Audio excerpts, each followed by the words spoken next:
The first time I showed my family the beach house I was 26. I'd just purchased it, a 1960s mid-century modern perched on 2 acres of prime beachfront property in Malibu. Paid $840,000 for it, which was every dollar I'd saved working 80-hour weeks as a junior architect at a prestigious firm in Los Angeles. The seller was elderly, wanted a quick sale, and I'd gotten lucky with timing. The house was original everything. Wood paneling, vintage fixtures, terrazzo floors that hadn't been touched since 1967. Floor-to-ceiling windows overlooking the Pacific. The bones were incredible, but aesthetically, it was a time capsule. My sister Vanessa took one look and laughed. "You paid how much for this?" $840,000. For this. She gestured at the wood-paneled walls, the vintage kitchen with turquoise cabinets. "Rachel, this is a teardown. You got scammed." Mom walked through slowly, her face pinched. "Honey, I don't understand. Why would you buy something so dated?" "The architecture is significant," I explained. "It's a documented example of mid-century coastal modernism. And the location. The location is the only thing this place has going for it," Vanessa interrupted. "Everything inside is worthless. You'd have to gut it completely." Dad examined the vintage light fixtures. "These don't even work properly. How much will renovations cost?" "I'm not renovating," I said. "I'm restoring. There's a difference." Vanessa snorted. "Sure, Rachel. Throw good money after bad. This is why you're still single. Terrible decision-making." They left after 20 minutes. Didn't stay for the sunset I'd been excited to show them. Didn't appreciate the original Eames chairs the seller had left behind. Didn't understand that I'd just purchased a piece of architectural history. That was 11 years ago. In that time I'd meticulously restored every inch of the property. Researched original materials. Tracked down period-appropriate fixtures. Hired specialists who understood mid-century preservation. Spent another $400,000 on the restoration alone, doing most of the project management myself while working full-time. I'd also built my career. Junior architect to senior architect to partner at one of LA's most prestigious firms. Specialized in historic preservation and sustainable design. Won awards. Got featured in Architectural Digest twice. My projects commanded premium fees. By 37, my annual income was $340,000. My net worth, including the beach house and investment portfolio, was around $8.2 million. My family still thought I was a struggling architect barely making rent. I never corrected them. Vanessa lived in Orange County with her husband Derek, a pharmaceutical sales rep. They had a nice house in a planned community. 3 kids. A boat they took out twice a year. They made comfortable money. Combined income around $180,000, and spent every dollar of it maintaining their lifestyle. To them, I was the quirky sister who'd made bad choices. Never married. No kids. Living in that beach shack they'd seen once over a decade ago. They assumed I was house poor and career struggling. I let them assume. The truth was more complicated. After the restoration, my beach house had been appraised at $5.8 million. The property had become a documented example of mid-century preservation. Architecture students toured it. Design magazines featured it. I'd been offered $6.2 million for it twice. Turned down both offers. It wasn't just a house. It was my masterwork. My sanctuary. My proof that beautiful things were worth preserving. I'd also gotten smart about protection. After my neighbor's property got tangled in a family dispute, I'd moved all my assets into an LLC structure. The beach house was owned by Coastal Preservation Holdings, LLC. My name appeared nowhere on public records.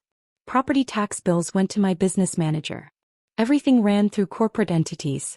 My family had no idea. The property had been sitting empty for the past 6 months while I worked on a major project in San Francisco. A historic renovation of a 1920s hotel that was taking all my time.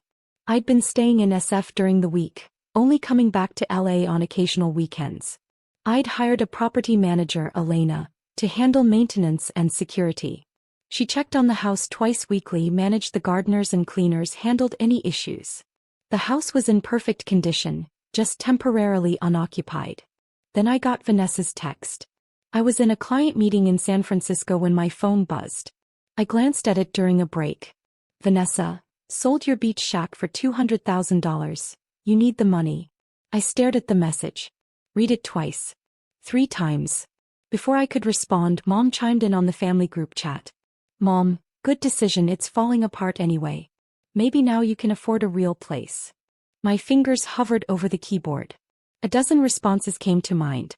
Instead I typed, okay. That was at 2:47 p.m. At 3:03 p.m. Elena called. Ms. Rivera, we have a serious situation.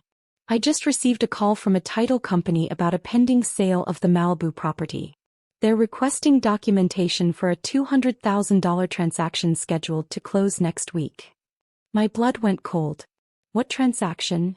Apparently someone claiming to be you has entered into a purchase agreement with a buyer. They've provided identification and are moving forward with the sale. The title company called me because they couldn't verify ownership. The LLC structure flagged in their system. Who's the seller? According to the title company, a woman named Vanessa Morrison presented herself as your representative with power of attorney. She claims you're overseas and unable to handle the transaction yourself. Vanessa Morrison. My sister's married name.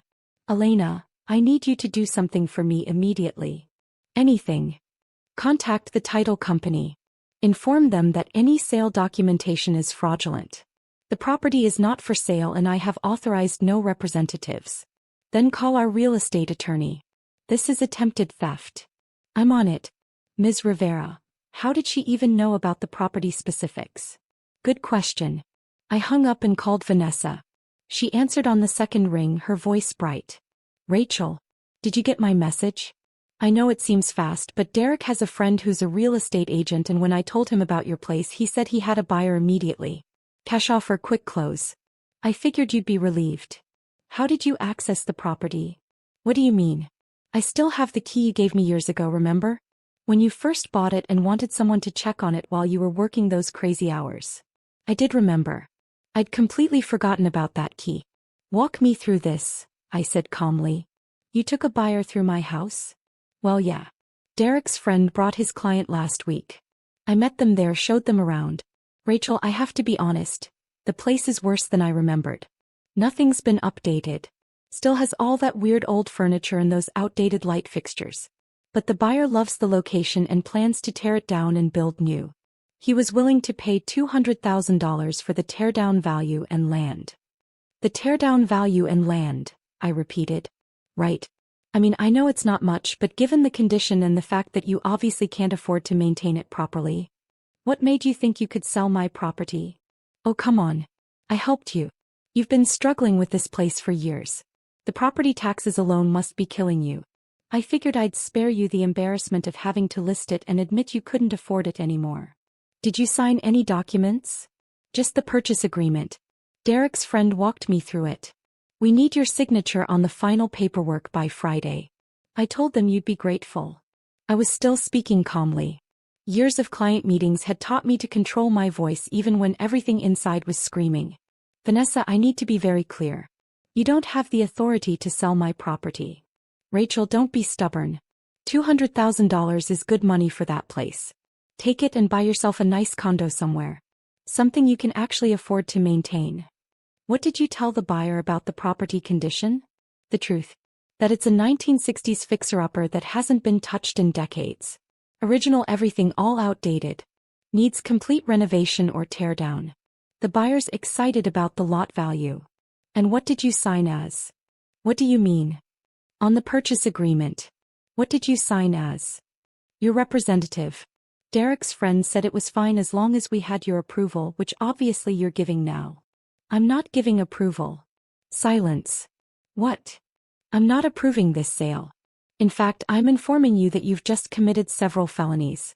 Fraud, forgery, and attempted theft. Rachel, stop being dramatic. The property is worth $5.8 million. You tried to sell it for $200,000. That's theft. She laughed. That dump is not worth $5.8 million. Are you insane?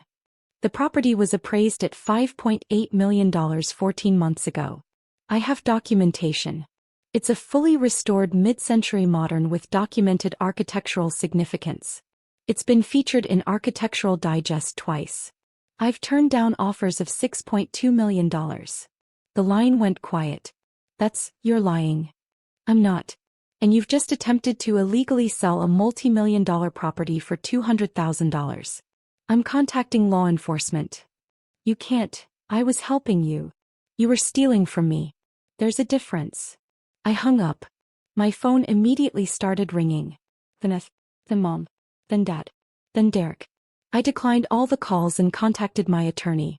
By 6 p.m. that evening, everything was in motion. The title company had been notified. The purchase agreement was voided. The buyer, who genuinely thought he was getting a teardown lot, was furious when he learned the actual value. Derek's real estate agent friend was facing license suspension for facilitating what he should have recognized as a fraudulent transaction. And my attorney had filed a police report for attempted theft and fraud. My phone continued buzzing. Family group chat exploding. Voicemails piling up. I ignored all of it and focused on documenting everything for law enforcement. That night I drove back to LA. Arrived at the beach house around midnight.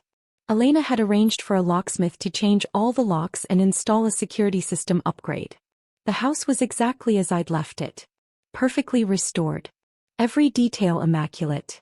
The vintage Noguchi lamps casting warm light across original terrazzo floors. The Eames chairs positioned to catch the ocean view.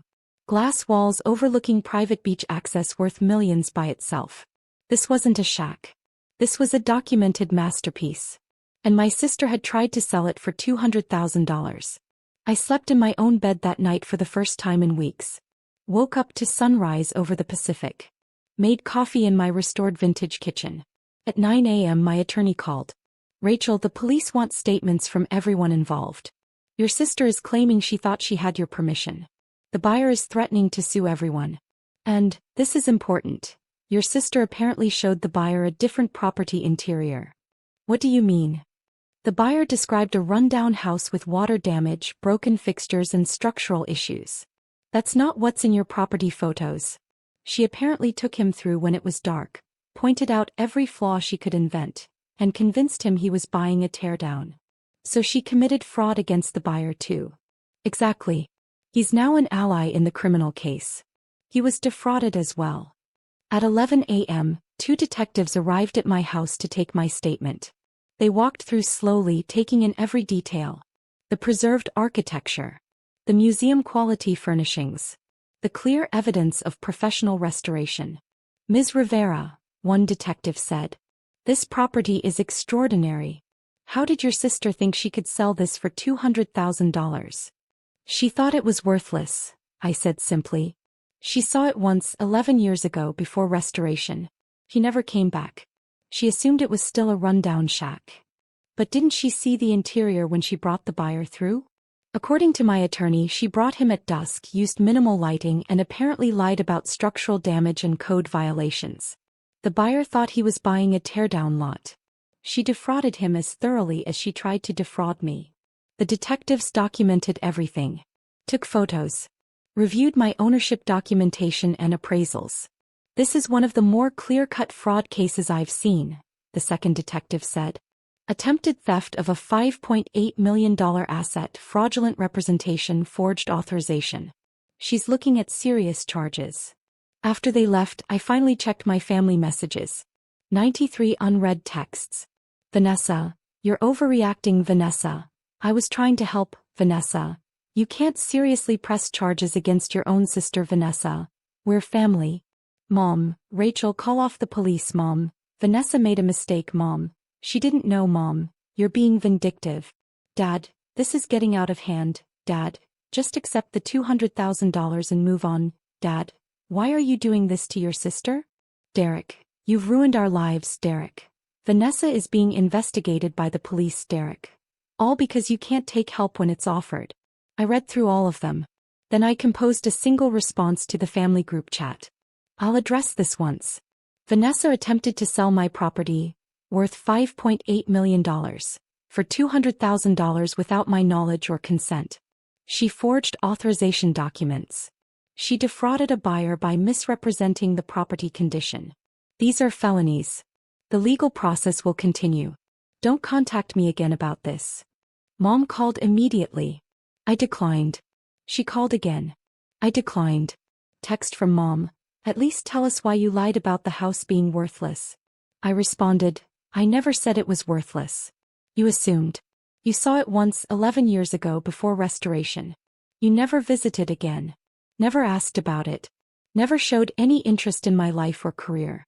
You assumed I was struggling because that fit your narrative. I built a career, restored a property, and achieved significant success. You just never bothered to notice. Vanessa, you let us think you were poor. Me, you wanted to think I was poor. Made you feel superior. I never confirmed or denied anything. You simply never asked. Dad, what are you, some kind of millionaire? I didn't respond to that one. Over the next week, the situation escalated. The buyer filed a civil suit against Vanessa and Derek's real estate agent friend for fraud. The real estate agent was suspended pending investigation. The title company flagged Derek's friend for multiple questionable transactions.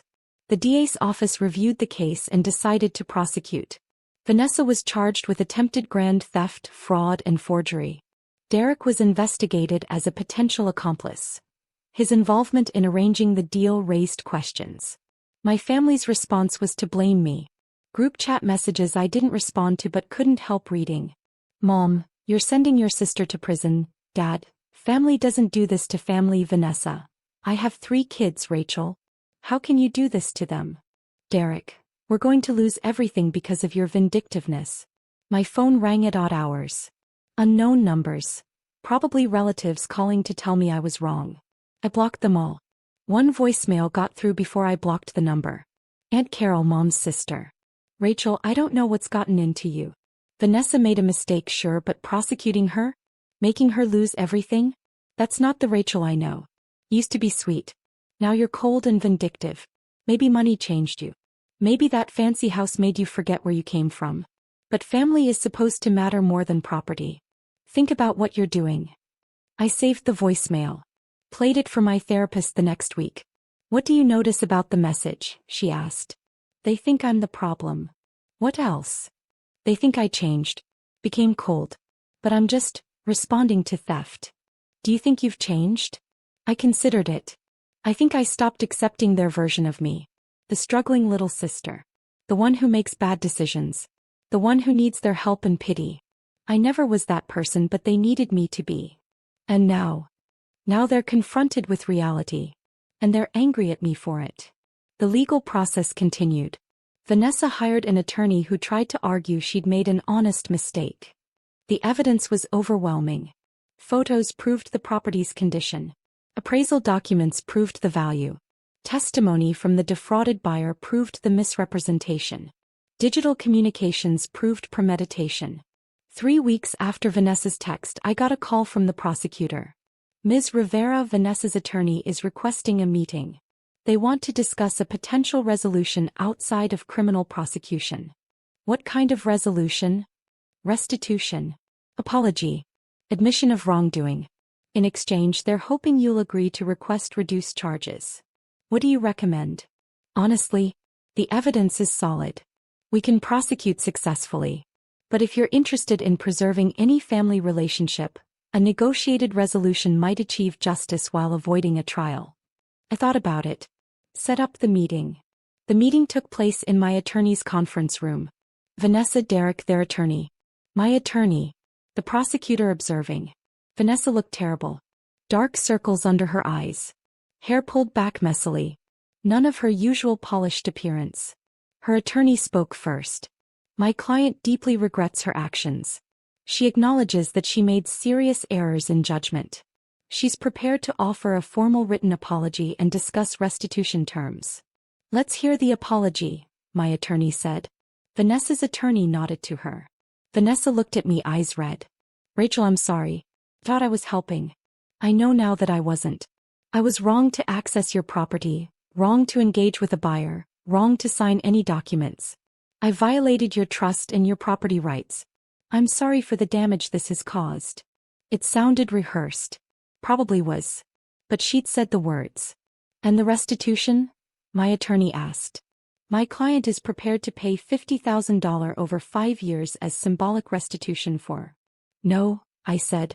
Everyone looked at me. The actual damages exceed $50,000. Legal fees alone are over $30,000. The property was temporarily encumbered by a fraudulent claim, which delayed a legitimate rental opportunity worth $15,000 monthly. The emotional distress, the violation of privacy, the attempted theft of a $5.8 million asset. $50,000 over 5 years is insulting. Vanessa's attorney shifted. Ms. Rivera, my client doesn't have significant liquid assets. The $50,000 represents a genuine financial hardship. She tried to sell my house for $200,000. If she'd succeeded in stealing it, she would have profited. Now she can pay the actual cost of her crime. What are you asking for? The prosecutor asked. I'd thought about this carefully. Discussed it with my attorney and therapist. Full restitution of $150,000 for actual damages. Legal fees, lost rental income, security upgrades, and emotional distress. Payment schedule of $3,000 monthly until paid in full. Written admission of all criminal conduct. 5 years of probation with the condition that she has no contact with me or my property. Any violation of probation triggers immediate criminal prosecution with recommendation of maximum sentencing. Vanessa started crying. I don't have $3,000 a month. We have 3 kids, a mortgage. You have a boat, I said calmly. Sell it. You have country club membership. Cancel it. You have car payments on luxury vehicles. Downgrade. You attempted to steal $5.8 million from me. You can figure out how to pay $150,000. Derek spoke for the first time. This is vindictive. You're destroying our family's future. You tried to destroy mine, I said. You just didn't think I had a future worth destroying. The room went silent. Vanessa's attorney requested a recess to consult with his clients. They returned 40 minutes later and accepted the terms. Over the next 2 months, contracts were signed. Payments began. Vanessa and Derek sold their boat. Turned out it was worth $85,000. Derek took on overtime. Vanessa got a part-time job. They canceled their country club membership, downsized one of their cars, cut back on expenses. The $3,000 monthly payments started arriving. On time. Every month. I didn't spend the money. I set up a trust fund for Vanessa's 3 kids. My nieces and nephew I rarely saw. They'd get access when they turned 25. Maybe it would help them someday. But Vanessa and Derek didn't need to know that. 3 months after the resolution, I got a message from an unknown number. Just a photo. My beach house. Taken from the public beach access, showing the stunning architecture, the pristine restoration, the obvious luxury of the property. The message: saw this in Architectural Digest. Finally understand what you built. I'm sorry we never saw you. It was from Dad. I didn't respond. A week later, a letter arrived. Handwritten from Mom. Rachel, I've been thinking about what you said. That we never asked. That we assumed. You're right. We never visited after that first time. Never asked about your career. Never showed interest in your life. We wrote the story we wanted, that you were struggling, and never questioned if it was true. I don't expect forgiveness. But I want you to know I see now what we missed. And I'm sorry. I read the letter 3 times. Folded it carefully. Put it in a drawer. Maybe someday I'd respond. Maybe not. The truth was I'd built a beautiful life. Career I loved. A home that was a work of art. Financial security. Professional respect. Peace. I didn't need my family's validation anymore. I'd proven something more important. I could preserve beautiful things. Architecture. Integrity. Self-worth. And some things, once restored, couldn't be diminished by anyone's assumptions. 6 months later, I sat on my deck watching sunset over the Pacific. The house glowed in the golden light, every restored detail perfect, every preservation choice vindicated. My phone buzzed. A text from Elena, my property manager. FY, just declined another purchase offer. $6.8 million. Should I add them to the list? I smiled and typed back, add them to the list. This house isn't for sale. Not for $6.8 million. Not for any amount. Some things you build aren't about money. They're about proving to yourself what you're capable of creating. And I'd created something extraordinary. Not despite my family's dismissal. Not to prove them wrong. But because I knew my own worth. And that was something no one could sell. Not even for $5.8 million.